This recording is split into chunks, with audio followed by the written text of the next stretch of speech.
Hi, I'm Steve Grzesik. I am actually a trained, degreed graphic designer. I was an art director for several years. Um, and I have taken those graphic design that training skills and experience and translated them to a passion I have generationally of woodworking. So this is a piece that I decided to make based on James Krenoff's designs of a chest on stant, which is ancient, goes back to, I believe, even Egyptian times. You'll certainly see a lot of this in the medieval and Renaissance era, Versailles, etc. But this is my own twist on what that is. And I did start with a Krenoff book looking at what he did, and they gave a rough dimension for height, and I scaled it off of the photographs in there. So I had a very, very good place to start with proportions that I thought worked, which is very important to get rid of a lot of the trial and error out of it.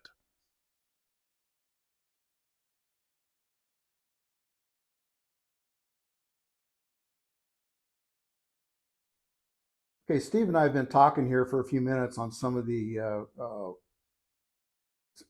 details of this piece, and I mean, this is spectacular. So, Steve, tell us about, just why did you do all this stuff? Let's start right here. Um, Partially is nothing exceeds like excess, and I heard a speech or a lecture given by John Nyquist, a contemporary and competitor of Sam Maloof, and one of the things he went out on is you need to have a theme on something. I didn't necessarily agree with how he put it on there, but there is something to hang the piece on, was the point he was getting at. So when I construct a piece, I try to have that theme or design element, trickery, if you want to call it, to tie the entire piece together. And tell me about the wood. So there are three woods basically on this. The spotty looks like trout skin is quarter sawn California sycamore. Flat sawn is horrid, just very nasty looking and plain. So this is the quarter sawn edge on it. Um, and the base and part of the top, which you'll see a little later, is just plain cherry. No big deal about it. The doors themselves are made out of basswood, which is very easy to carve. And since I've never carved anything before, I wanted to um, basically give myself a little bit of latitude on how to make it easy as possible. There's one other last element, and that is the drawer pulls, the plugs, the doorknobs are all made out of beetle or betel nut, which is kind of hard to get unless you want vast quantities of it. And the figure on that kind of ties in with the sycamore. So these details, the little, these guys are beetle nut also. Correct. That's amazing. Why did you do them all different sizes? I like that. My, I guess, default woodworking design inspiration has been green and green, and this is an element that they used that I've kind of tweaked to my own advantage. Theirs were almost always ebony. I've used a lot of ebony, but I've also used whatever the base wood is, something so they don't really show out. But these are I term functional because anything is designed to me as functional. But behind them are, each one of them are dowels that structurally hold this together. So the cross pieces and the legs are not glued together. They're doweled. The dowels have glue on them, and that's it.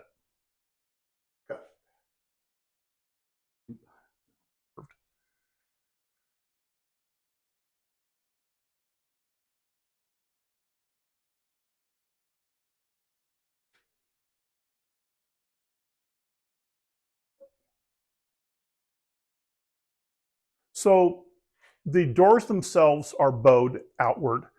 Um, did that by coopering the doors first and then following that carving line. This internal drawer structure here is also bowed out.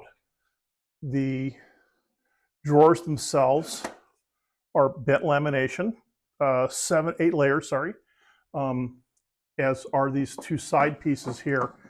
This was all made at one time and then cut into the individual pieces. Right at the end, because there's structural joinery behind this, I glued this laminate off the front. These are all shop-made laminates, by the way. And if you notice, this is one continuous piece across there as it came out of the veneer. Talk about the difference of the contrast between this elegantly crafted sycamore and the wildly crazy leaves. Yeah, I kind of work in a process method. I have very detailed drawings, an idea in my head, and then when I really start to look at stuff and cutting wood and moving on that process, I will refer to the drawings, but not religiously so. It's where is the project leading me? What happens here? Some of the stuff is in your control, some of it's not. We'll get to some of some of that details later. And how this all gets crazy together is sycamore drastically changes. It looks like you've sometimes done a laminate or rather a joined piece of wood, and it's not, because if you look at the way the grain goes, it starts and stops. It's really very interesting to see how that gets put together, as opposed to something that's like the cherry that I used here, which is very simple and dull in contrast to it. But making this entire thing out of sycamore would have been ridiculous. It would have been even too much over the top for me. Yeah, go ahead and cut. Just some of the things that I really love to see are these. The tops are not square; They're domed. Pillowed. Well, pillowed is a word. Yeah, that would work. I refer to them as domed, but yes, Domed. DOMED, like a dome. Domed. Domed. Yeah. So okay. These are domed. The plugs are domed. The joinery on the fingers are domed. Okay. Also, so they're proud and stick out, which means they stick out, and then they are domed also. So that's a repeating element, which is actually a design tool. One of the basic essentials of making good design is that's one of the things you can do is repeat an element throughout a process or a project, so that it helps tie the entire piece together to one unified look, as opposed to things that are just stacked on top of each other, glued together.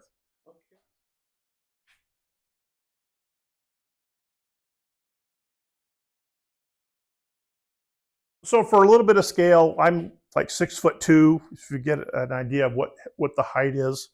I did a series of drawings that went up to Rev 10, and then I started doing this, which doesn't look anything like that, because this is the rendering I made of Rev 10 right off the drawing. You'll notice that the ends are beveled on this. The tops of the legs themselves are actually compound mitered. But I started out with a plain bowed door. The minute I put this element, carved, etc., pierced, gilded, it made it, all these other parts of it, too over the top. There was too much going on, distracted from what I really wanted to show, which was this. The other thing you'll probably notice is that in the drawing, in most cabinets, doors are straight up and down in the middle. I decided that that was not very fun. So by having this puzzle piece together, it adds yet another element of making it unique. Hey, tell me some more thoughts on your design process, not necessarily for this piece, but just in general. Your thoughts on the design process? Well, I have several, and some of them are pretty advanced, as you might expect to see or hear. Others are very basic, and the basic ones, in a way, are far more important than some of the other ones. And that is the wood basically the same color? Did it? Hopefully, it came from the same tree or the same board. That helps out a whole lot. So that it matches. But if it doesn't match. And do you need to do? How do you deal with that? Grain direction is very important too. Um, does the grain along a piece of wood parallel the actual borders of that piece of wood? So I'm going to assume that everybody knows the difference between quarter sawn, rift sawn, flat sawn, etc. If not, we can deal with that at a later time. But whenever you have end grain showing, as it does here quite prominently, the grain on the end shows also. And it might not be noticeable when you do it right, but frequently it can be noticeable when you do it wrong. So these are between quarter and rift sawn. So the grain in here runs basically this direction, but it's not dead on. And these came from the same piece, one right after the other. So I aligned them in a way that the end grain here bevels down this direction. This one bevels down the other direction. Okay, let's take a minute and understand that completely. The grain, it's almost impossible to see on the video, but in this side the grain is going down, and on this side the grain is going from left to right. So it's these subtle things that really make the difference between a beautiful piece and a spectacular piece. What are other examples of your grain, your concern for the totality of the grain? Whenever I can, and it shows a little bit here.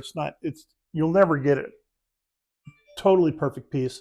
The grain on these cross pieces arcs a little bit. So trying to find those pieces is not necessarily the hardest thing in the world, but just being aware that they're there. By the way, that I angled these down and is throughout the piece. So they're angled in and downward, or they could be upward, and whatever works for you. So it's consistency throughout the piece that makes it look whole. It makes it look like it's thought out, because in essence, it is thought out.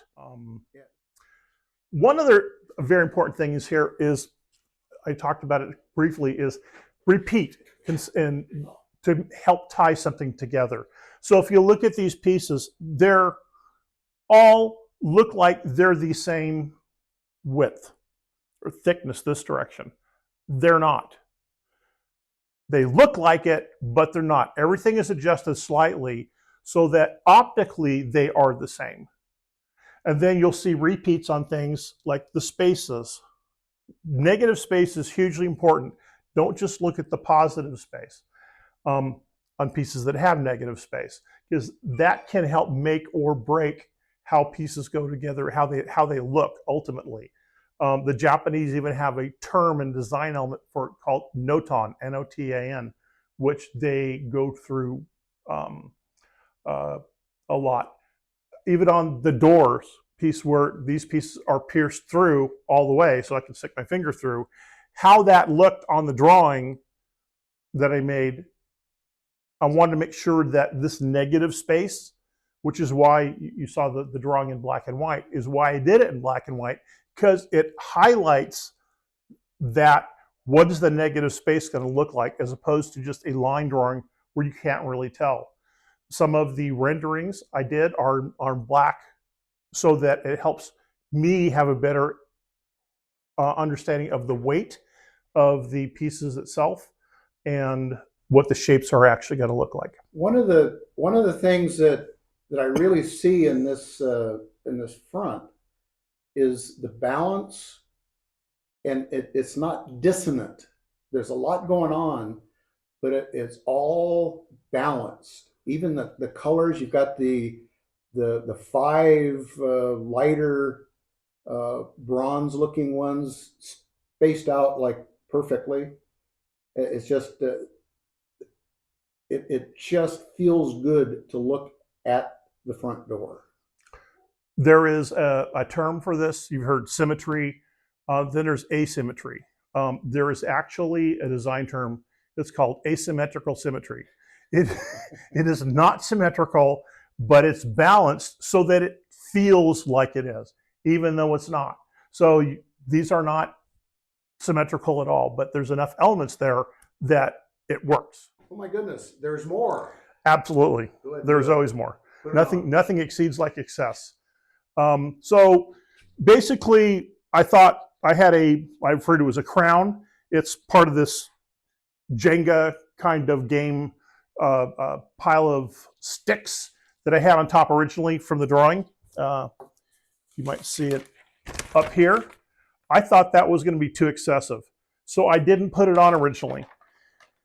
And then when I stood back and looked at it, because I do a lot of that, it looks like to me this piece was just laid on top of there, which it really legitimately is, but it's not incorporated into it. So I decided to go back to that crown and see what was going to happen. Okay, go ahead.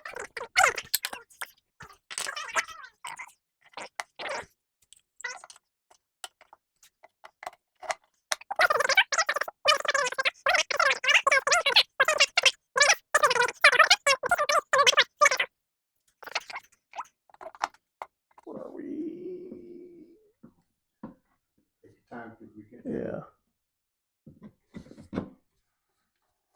Oh, you came out. That's what looked funny. I